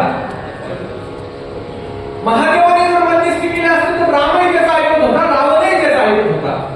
महादेवाने मध्यस्थी केली असती तर ते युद्ध मिटलं असतं, इतका मोठा नरसंहार टाळला गेला असता. महादेवाने उत्तर दिलं, भगवान शंकराने उत्तर दिलं. भगवान शंकर म्हणाले, पार्वती, प्रश्न फक्त सीतेच्या हरणाचा असता तर कदाचित रामाला माफ करता आला असता, परंतु सीतेचं अपहरण करत असताना रावणाने जो साधूचा वेश वापरला होता त्या वेशाच्या विश्वासार्हतेचा विषय होता, म्हणून रावणाला माफ करता येणार नव्हतं. कदाचित सीता पळून गेली म्हणून रावणाला आम्ही माफ केलंही असतं, परंतु सीतेचं हरण करत असताना जो साधूचा वेश वापरला त्या वेशावरती जगाचा विश्वास टिकला पाहिजे, म्हणून रावणाला आत्मल घडणं गरजेचं होतं. याच्या आधी माझ्या भारतभूमीवरती असंख्य दहशतवादी हल्ले झाले, परंतु परवाचा दहशतवादी हल्ला जो झाला त्यावेळेस हत्या करत असताना धर्म विचारून हत्या केली, म्हणून पाकिस्तानला माफ करता येणार. हा विषय आज सुसंगत आहे की नाही मला माहित नाही, परंतु हत्या करत असताना तो भारतीय म्हणून केला नाही, तो भारताचा नागरिक म्हणून केली नाही, तर प्रत्येकाला जात विचारली गेली, प्रत्येकाला जातही विचारली गेली नाही, प्रांतही विचारला गेला नाही.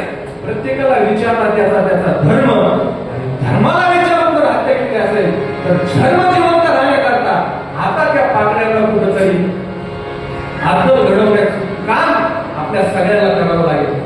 मला म्हटलं, महाराज तुम्ही इतकं कडक बोलायचं काय कारण, तुम्ही वारकरी माणसं आहात. मी म्हटलं बरोबर आहे, अहो माफी तुम्ही केली पाहिजे, माफी तुमच्या रक्तात असते म्हटली, अगदी बरोबर आहे. मग त्यांना शिक्षा देऊ दिला, तुमचं काय काम आहे, तुम्ही बोलायचं काय कारण आहे. मी म्हटलं त्यांना शिक्षा देवच देणार आहे, आणि तू दादा त्यांना शिक्षा देवच देणार आहे, पण त्यांची देवाची भेट घालून तर द्यावं लागेल. देवाची भेट घालून द्यायचं काम इंडियन आर्मीला करायचं फक्त. आपण त्यांना शिक्षा देऊच देणार आहे, पण तिथपर्यंत पाठवतो तर पाहिजे. महाराज आज परिस्थिती अत्यंत वाईट आहे. आपल्या आया बहिणी असतील, आपली मुलं असतील, आपली जी नवीन पिढी त्यांना हिंदू धर्माचा वारसा तर आपण शिकवला नाही, त्यांना सनातन हिंदू धर्मामधली संस्कृती आपण शिकवली नाही, तर ही पिढी कुठंतरी पाले पातळीसारखी उडून गेल्याशिवाय राहणार. मला इथं बसलेल्या सगळ्या तरुण बांधवांना सांगायचंय, दादा तुम्हाला जर वाटलं ना तुमच्या बहिणीकडे तुम्ही वागड्या नजरेने बघू नये, तर तुम्ही सुद्धा जगात कुणाच्या बहिणीकडे वागड्या नजरेने पाहू नका. प्रत्येक बहिणीला माझं सांगणं आहे, प्रत्येक बहिणीला मला सांगायचं आहे की भाऊबीजेला, राखी पौर्णिमेला भावाला म्हणा, मला तू 10 रुपये, 20 रुपये, 50, 100, 1000, 2000 रुपये देऊ नकोस. मला तू फक्त एक वचन दे, ज्या नजरेने तू माझ्याकडे बघतोस त्याच नजरेने जगातल्या प्रत्येक स्त्रीकडे बघ. आणि मुलींना तुम्हाला एक सांगायचंय, मला सांगा, आई वडिलांनी लग्न जमवत असताना नोकरी लागते, फ्लॅट लागतो, पुण्या मुंबईला राहायला लागतं, 1,00,000-2 लाख रुपयाचं पॅकेज लागतं. जमवून लग्न करायला तुम्हाला या सगळ्या गोष्टी लागतात. काय आहे ते बघत नाही, तुमची सगळं बघतात, त्याची जात बघतात, कुळ बघतात, घर बघतात, मामा बघतात, मामी बघतात, त्याचा वंश बघतात, परंपरा बघतात, जमीन भूमला गाडी सगळं बघतात. ठरवून लग्न करायला तुम्हाला हे सगळं बघावं लागतं, आणि पळून जायला तुम्हाला एखाद्या गॅरेजवाला सुद्धा चालू याची लाभ दुसरे आपल्याला तरी वाटणार. ही काळाची गरज आहे व्यासपीठावरून बोलायची. म्हणतात महाराज हे व्यासपीठ या गोष्टीत हेच व्यासपीठ आहे, कारण भारत भूमीमध्ये सध्या हेच व्यासपीठ असेल ज्याचं थोडंफार लोक अजून ऐकतात, आणि आम्ही या व्यासपीठावरून नाही बोलायचं तर कोणी बोलायचं. आणि आज परिस्थिती मला राणाकडे तुमच्या सगळ्यांचं आलो आहे की आम्ही व्यासपीठावरून बोलल्यानंतर आमच्यावरती कुठल्याही गोष्टी चुकीच्या होणार नाही. हे अभय जोपर्यंत आम्हाला आहे तोपर्यंत या व्यासपीठाचा आपण खऱ्या अर्थाने उपयोग करून घेतला पाहिजे.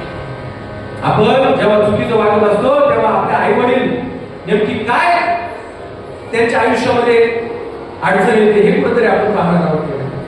आपण एक आपलं कुल सोडून, आपण आपली जात सोडून, आपण आपला धर्म सोडून जेव्हा इतर समाजातील व्यक्तीबरोबर, मुलाबरोबर संसार करायचा विचार करत असतो तेव्हा आपल्या आई वडिलांना समाजात मान वर करायला जागा राहणार नाही, याचा कुठेतरी आपण विचार केला पाहिजे.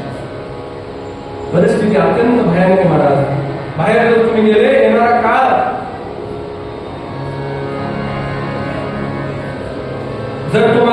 पूर्वी 5-5-6 मुलं असायची किती साहेब, परंतु 5-5-6 मध्ये एक जण शेती करायचा, एक जण धर्म कार्य करायचा, एक जण पैलवान व्हायचा, एक जण राजकारणात यायचे, 4-5 मुलं असायची. परंतु अब्दुल दादा आता एकच मुलं आहे, त्यांनीच नोकरी करायची, त्यांनीच प्रपंच सांभाळायचा आहे, त्यांनीच कुटुंबाचं संरक्षण करायचंय, त्यांनीच धर्म पुढे न्यायचा आहे. ही जबाबदारी एका व्यक्तीवरती आलेली, म्हणून खऱ्या अर्थाने तुमची आमची जबाबदारी वाढते. आणि तुमची आमची जबाबदारी इतकीच आहे की धर्मनिष्ठ पिढी बनवा, व्यक्तिनिष्ठ पिढी बनवू नका. ज्या दिवशी हिंदू धर्माचा संस्कार पुढच्या पिढीपर्यंत तुम्ही पोहोचा, त्या दिवशी खऱ्या अर्थाने तुमच्या आयुष्यामध्ये बदल झाल्याशिवाय राहणार नाही.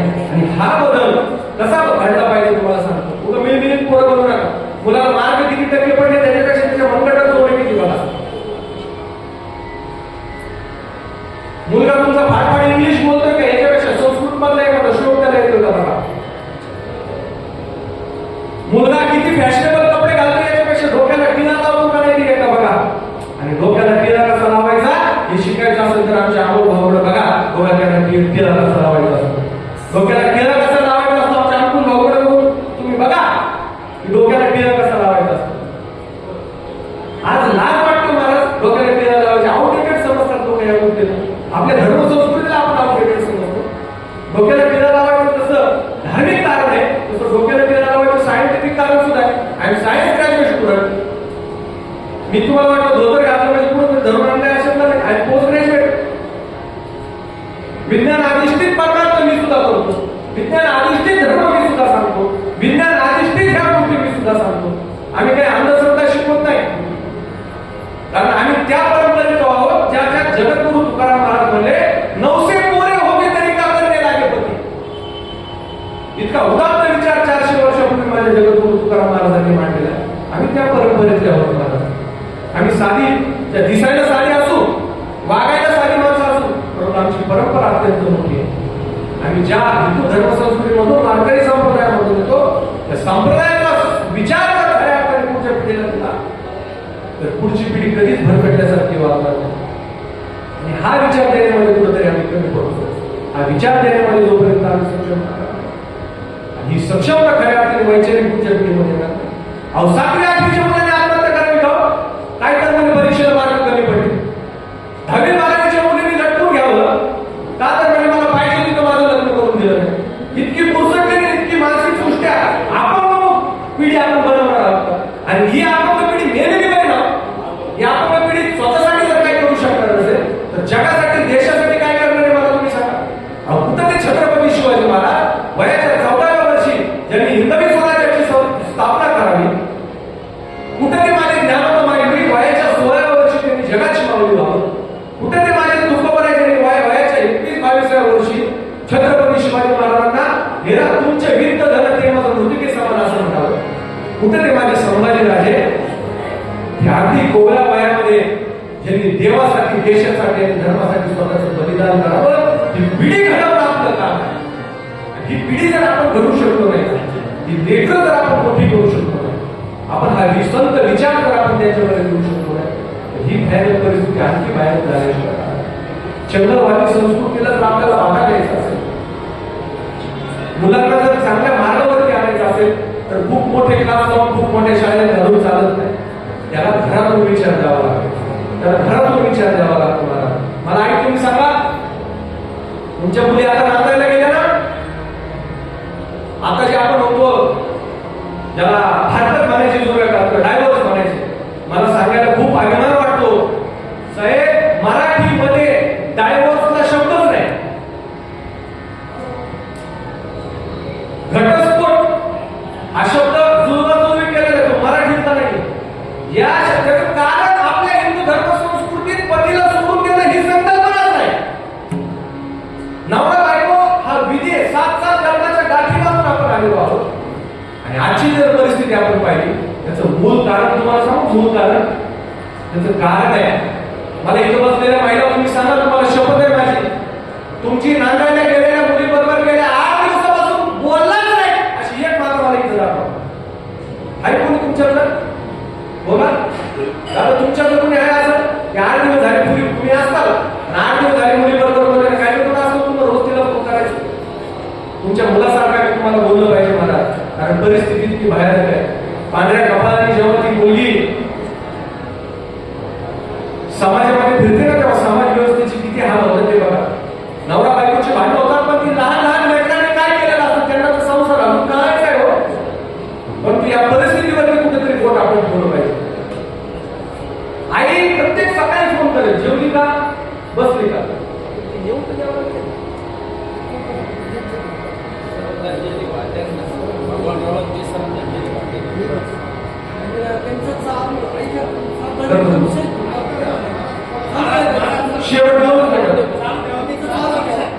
शेवटचे 2-3 मिनिटं येऊ दे आता ते म्हणतात नाही व्हायचे ना आता तुमच्या विषय चालू द्या. राग नाही तुम्ही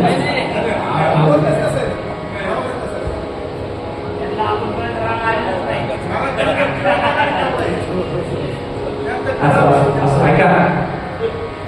आजची कुटुंब व्यवस्था बिघडायचं कारण तुम्हाला मी सांगतो. एकत्र कुटुंब पद्धतीचा जो ऱ्हास होत चाललाय. पूर्वीच्या काळी बघा ही जी नवीन पिढी ना या नवीन पिढीला इथं पुढे आता मावशी आणि काका हे राहणारच नाही. आमचा आम्हाला तो जर समजा एकच मुलगी असेल तर तिच्या मुलाला मावशी कुठून आणायची आणि एकच मुलगा असेल तर त्या मुलाला काका कुठून आणायचा, त्या मुलाच्या मुलाला काका कुठून. एकत्र कुटुंब पद्धतीचा होत असलेला ऱ्हास पूर्वीच्या काळी आजी आजोबा होते लेकराला समजून सांगायला, बोलायला, पदराखाली घ्यायला, त्यांचे कोण कौतुक करायला, लहान मुलांना गोष्टी सांगायला आजी आजोबा होते. आता आजी आजोबा आहेत पण गावाकडे. आता काका म्हणायचं परंतु व्हॅनवाल्या अंकलला काका म्हणायचं, सख्खे काका राहिले. मावशी म्हणायचं, फरशी पुसून घेणार बाईला मावशी म्हणायचं. आपल्याला परिस्थिती कुठेतरी झाली. म्हणून आता आईलाच मावशी व्हावं लागणार, बाबालाच काका व्हावं लागणार. जो संस्कार आजी आजोबाला आहे तो आजी आजोबाचा संस्कार पोहोचवण्याचा किंवा उन्हाळ्याच्या सुट्टीत लेकर गावाकडे घेऊन जातात. त्यांना शेती दाखवा. नाही शेती ठेवली तुम्ही आता प्लॉट काढून विकून टाकली तरी सुद्धा त्यांना शेतकरी काय असतो ते दाखवा. आपली परंपरा काय असते, बैलपोळा काय असतो, सण उत्सव काय असतो ते दाखवा. हे जर तुम्ही दाखवलं तर खऱ्या अर्थाने तुम्हाला या संस्कृतीविषयी, धर्माविषयी जाणीव निर्माण होईल. धर्माविषयी बोलायचं कारण एवढं की आमच्या अमोल भाऊंवरती असंख्य केसेस या फक्त धर्माधिष्ठित काम करत असल्यामुळे झाले. इथं जमलेली बरीचशी मंडळी आमच्या अंकुर दादा असतील, आमची गीते साहेब, सगळीच मंडळी ज्यांनी धर्मासाठी स्वतःचं आयुष्य द्यायचं ठरवलंय ना, या सगळ्या मंडळीला मी व्यासपीठावरून शतशत नमन करतो. त्याचं कारण असं आहे, अगर इस देश में रहना होगा, दोनों भैया, अगर इस देश में रहना होगा तो जय श्री राम कहना होगा. म्हणजे महाराज नेमकं तुम्ही काय, मी काय कोणत्या पक्षापेक्षाच नाही, पण मी माझ्या धर्माचा नक्की आहे. बरोबर, मी माझ्या मायबापाचा आहे, मी माझ्या धर्माचा आहे. ती भूमिका तुमच्यापर्यंत मांडली पाहिजे ना, तुमच्यापर्यंत आली पाहिजे ना ती भूमिका, तुम्हाला कळायला पाहिजे ना. अरे प्रभू रामचंद्राच्या आयुष्याचा वनवास 14 वर्ष होता, पण कलियुगातल्या रामाचा वनवास 500 वर्ष होता. अयोध्येतल्या रामाला परत अयोध्येत यायला त्रेता युगामध्ये फक्त 14 वर्ष लागली होती आणि कलियुगामध्ये त्याच अयोध्येतील रामाला, त्याच रामाला अयोध्येत येण्याकरता 500 वर्ष लागली. काय कारण असेल मला तुम्ही सांगा. आपलीच लोक कुठेतरी आपल्याच लोकांना खाली ओढता येतात तोपर्यंत ही गोष्ट होणार. एखादा माणूस धर्माचं काम करायला लागला ना, आता आमचा अमोल भाऊ धर्माचं काम करतो, अंकुश भाऊ ही बाकीची मंडळी धर्माचं काम करतात. दोन बाई ह्यांना लोक लगेच चांगलं म्हणणार नाही, पण एखाद्याच्या घरातल्या मुलीवरती काय प्रसंग आला, एखाद्याच्या घरावरती काय प्रसंग आला, धर्माधिष्ठित गोष्टीमधून तुम्ही हिंदू धर्माच्या आहात म्हणून तुमच्यावरती अन्याय झाला की लोक दिसणार आणि मग तुम्ही यांना शरण झाला. त्या गोष्टीची शरण वाटली पाहिजे आपल्याला. आपण यांच्या कधीतरी होणार आहोत का? आपल्याला नाही करता आलं किंवा त्यांना चांगलं म्हणणार आहोत का? देवाचं, देशाचं आणि धर्माचं काम करणारे लोक, मला तुम्ही सांगा, मुस्लिम बांधवांमध्ये मला एक मुस्लिम असा दाखवा ज्याला नमाज पढता येत नाही. इथं बसलेले हजार, म्हणजे आपण 100, 200, 400 बसले ना, याचे निम्मे लोक असे दाखवतो त्यांना गणपतीची आरती येत नाही. ते निम्मे लोक असे दाखवतो त्यांना शुभम करून येत नाही. ते निम्मे लोक असे दाखवतो त्यांना हरिपाठ येत नाही. ते निम्मेपेक्षा जास्त लोक असे दाखवतो त्यांना पसायला म्हणतात. गोष्ट कुठेतरी बदलणार आहे तुम्हाला तुम्ही सांगा. कारण स्वामी विवेकानंद सांगायचे, देहाकडून देवाकडे जात असताना मध्ये देश लागतो, त्या देशाला आपण काहीतरी देणं लागतो आणि त्या देशाला आपण काहीतरी देणं लागणार आहोत. आपल्या भारत मातेला कोणी चुकीचं काय बोलत असेल, आपल्या देशाविषयी चुकीचं कोणी काय बोलत असेल तर त्याविषयी आपण कधी बोलणार आहोत की नाही, त्याविषयी तसे आपण कधी बघणार आहोत. ही झालेली सेवा मग संत मायबापांची चरणी अर्पण करतो. या ठिकाणी उपस्थित माझ्यावरती मोठ्या बंधूसारखं प्रेम करणारे आणि खऱ्या अर्थाने तुम्ही एवढ्या 4-2 महिन्याचे छोटे मोठे माझे व्हिडिओ बघता त्याचं खरंच पूर्ण मला त्यांनी दिलं. असे माझे छोटे बंधू धनंजयजी जाधव साहेब हे या ठिकाणी उपस्थित आहेत. प्रथम महापौर भगवानराव सुरसोंदर साहेब हे या ठिकाणी उपस्थित आहेत. भिंगारण्याचे पोलीस निरीक्षक गीते साहेब हे या ठिकाणी येऊन गेले. हिंदू धर्मरक्षक संघटनेचे सचिव अंकुशदादा काळे हे या ठिकाणी आहेत. डॉक्टर मोरे सचिन भाऊ, डॉक्टर पांडुरे, गोरख भाऊ दळवी, अनुराधाताई येवले सर्व मान्यवर या ठिकाणी उपस्थित आहेत. बोलता बोलता एखादा शब्द जर माझा चुकीचा गेला असेल तर माझ्या वयाचा दोष, माझा ज्ञानाचा दोष म्हणून मला तुम्ही माफ करालच. एखादा शब्द जर तुमच्या अंतःकरणापर्यंत गेला असेल आणि आयुष्यात बदल घडवला असेल तर ती माझ्या सद्गुरूची कृपा, ज्ञानोबा तुकोबाची कृपा आणि छत्रपती शिवाजी महाराजांची कृपा इतकंच या निमित्ताने बोलतो आणि माझ्या वाणीला विराम देतो. रामकृष्ण हरी. श्री ज्ञानदेव तुकाराम